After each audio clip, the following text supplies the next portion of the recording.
Yeah, I mean, he's iconic. He's, I think, in all of the best Indian movies ever. He has everything it takes and more to be a superstar. Till that time, could you already speak Hindi? No, because when he found me, I didn't even understand Hindi, imagine. And then Shah Rukh just came up to me and was like, wait, what are you not getting? And I was like, this step. And he was like, he went through it with me, which was so sweet. The day my mom told me that they're not actually singing, I think it broke my heart. हाँ, मुझे याद है, I think, Varun के साथ, I think, what was my first scene? Actually, मुझे याद नहीं है. I what? You're watching Spotlight on Connected to India. My name is Himanshu Verma. My guest on Spotlight today is a Welsh actress of Indian descent, Banita Sandhu, who made her debut with the film October alongside Varun Dhawan, worked with Vicky Kaushal in Sardar Udham, had featured in music videos by Diljit Dosanjh, AP Dhillon, and whole host of other work. Here with us to discuss Detective Sherdil, which can be seen exclusively on ZEE5 Global from 20th of June. Banita, welcome to Spotlight. Oh, thank you so much for having me. Thank you. I really wish this interview had happened a couple of weeks back. I was in London for 15 days and would have loved to do this interview in person. Oh, no way. That would have been nice. I don't think I was here then, but we'll make it work next time. Well, of course. So I'm going to dive in. Banita, how excited are you to be working with Diljit Dosanjh? You did a video with him in 2018 with Detective Sherdil now. Super excited. I think I'm lucky to have had the opportunity to have worked with him before. So to get that opportunity again and that too in a movie is, I'm really blessed. Yeah. Please tell us a bit about your role. So my role is I play an heiress and her father is murdered in the movie. She's deaf and she runs an NGO and she really is the apple of her father's eye. So it's really a kind of a heartbreaking time for her that we find her in. And there were a lot of flashback scenes we shot with Boman Sir, who plays my dad. And they were really heartwarming, honestly. It was a very a father-daughter love story in my eyes. Like, it was just so beautiful and organic. So I was really, those moments I think were my favorite to film. I just realized saying a father-daughter love story sounds awful. I don't mean it like that, but you know what I mean, right? Yes. The chemistry you had to portray with Boman Irani, who's a great actor. Exactly. In fact, you've given me a great segue. My next question is about working with Boman Irani, who's an absolute legend. Did you get some acting tips? Tell me, how is it working with him?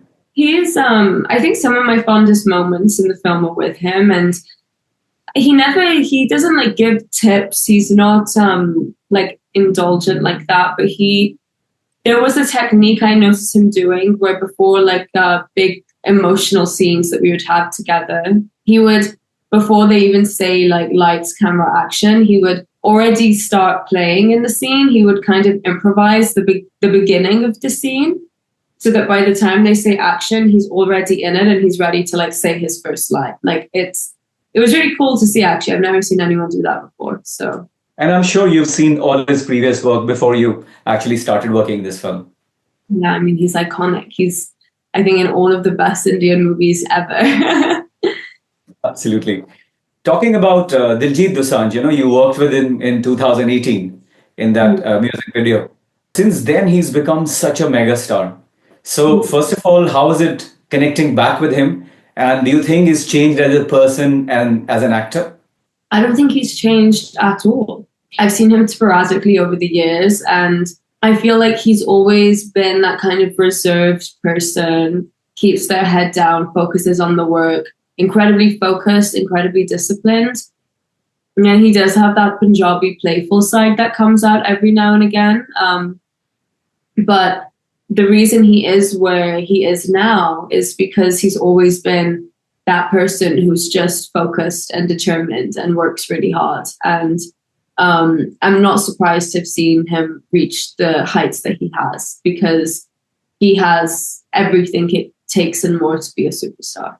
Interesting. He always comes across in all his interaction as a very humble, down-to-earth person. Is he not a prima donna at all? Is he actually that humble and so nice and easy with everyone? Yeah, he's incredibly humble anytime I've been around him.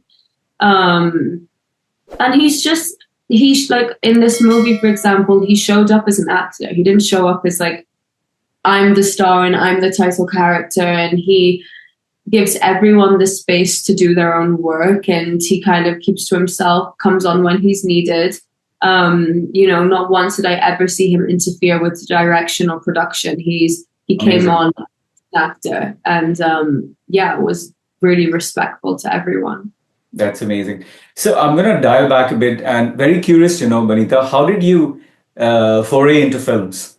It was just something I knew at a really young age. I was like 10 or 11, and I told my parents I want to be a TV or film actress. And luckily, they took me seriously. We found an agent who was close by, and I auditioned. And from there, I started booking jobs in the UK, and kind of slowly started panning out to movies. And it's something I've been doing throughout my education. So it's something I always knew I wanted to do. And I feel grateful that I can say it's my occupation. So how did October happen? October happened because I did an advert that Shujit Sir, the director, was directing. And we shot for it was a long shoot. I think we shot for 5 days. And at the end of that shoot, he came into my vanity van and he had like a bit of a script on his phone. And he said, "Do you mind just reading this?" And I read it. And he was like, "What do you think?" I was like, "I think it's really beautiful. It's really lovely." He was like, "Yeah, I'm writing it right now with Juhi, who obviously wrote October." He was like, "Is this something you'd be interested in?" Like, he said it so casually, as if he was like offering me, like, "Would you be interested in like going for a coffee and eating a banana?" You know what I mean? Like, it was like nothing, very casual. And I was like, "Wait, do you mean like me being in it?" And he was like, "Yeah." And I was like, "Yeah, I would love to work with you again. Are you kidding?" And he was like, "Okay."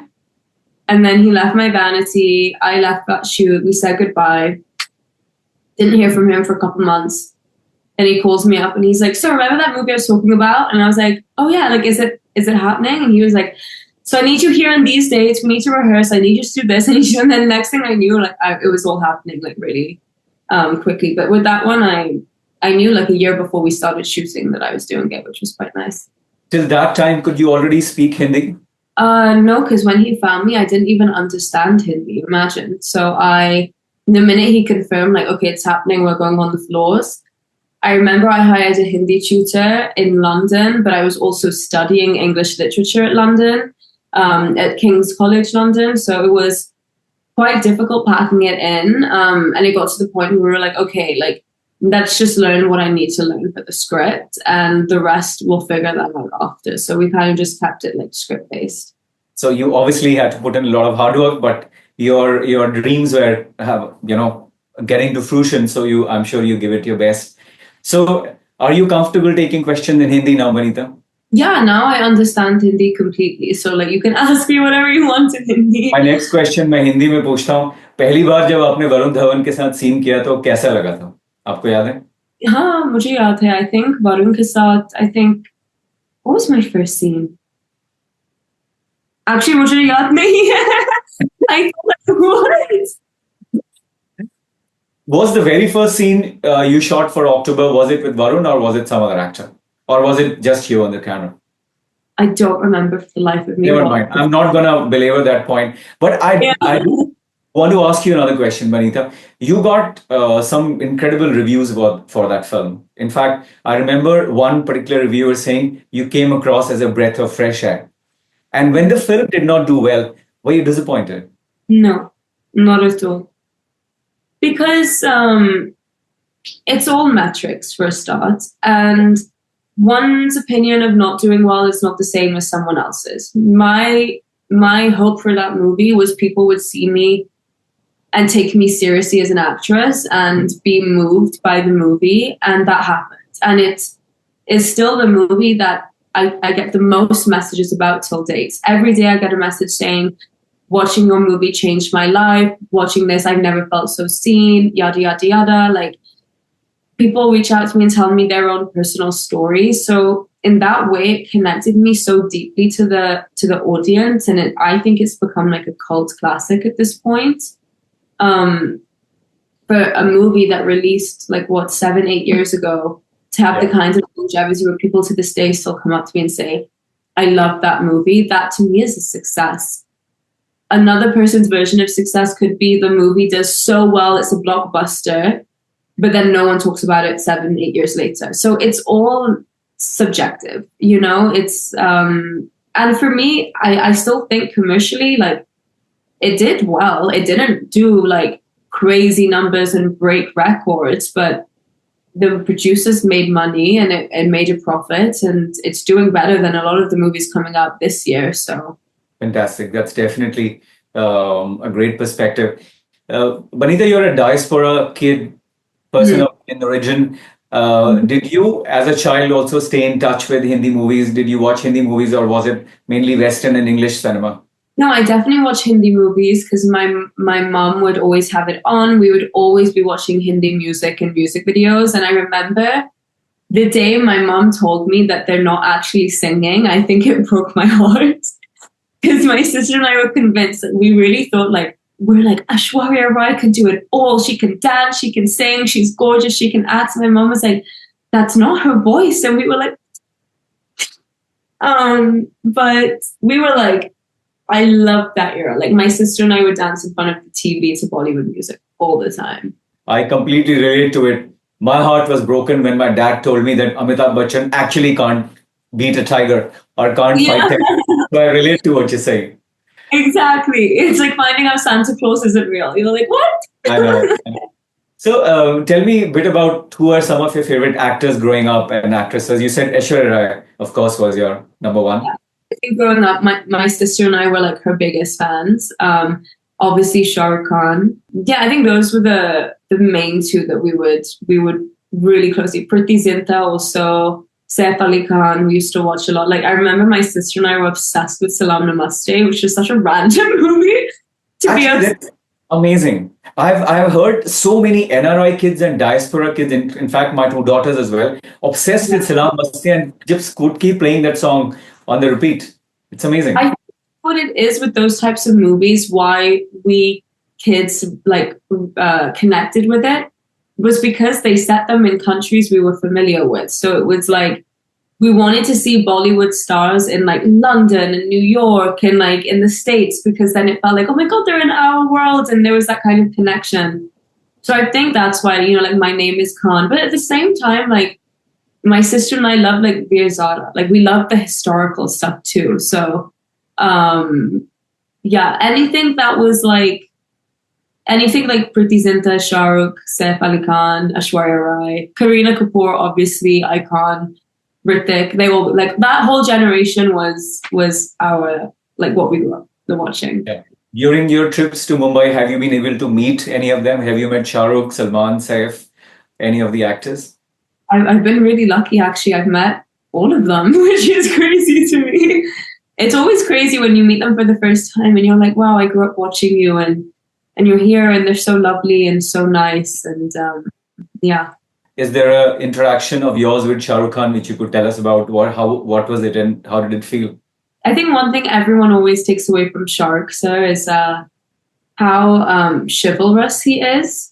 And I remember I think it was for a film fair show, we had to do a dance with him, which I was super excited about. And his humility, considering he's like the biggest superstar in the world, is just insane. Like he came up to me and we were learning these dance steps, and we had time before he came to learn them. And for some reason, there was this one step I still wasn't getting, and I was trying to ask the teacher, and he was also teaching like 4 of the actresses. And then Shark just came up to me and was like, "Wait, what are you not getting?" And I was like, "This step." And he was like, he went through it with me, which was so sweet. And then he was like, "Benito, what are you up to? What are you shooting? Anything?" And at that time, I was about to go and shoot like an American TV show, and he was like, "That's fantastic! Congratulations!" And it all felt so genuine, and he really took an interest. And I'm like, I'm this random girl from Wales. What am I doing here dancing with Shah Rukh Khan? You know, it was like one of those moments where I was like, whoa, my life is crazy. Like, this is insane. It felt like a dream. Well, Banita, it was fantastic speaking to you. I'm wishing you good luck with not only Detective Sherdil, but all your future projects. And I really hope that you get a movie opposite Shah Rukh Khan and whatever actor you wish to work with in the future. Thank you so much for being on Spotlight. too. Have a great day. Bye. Bye.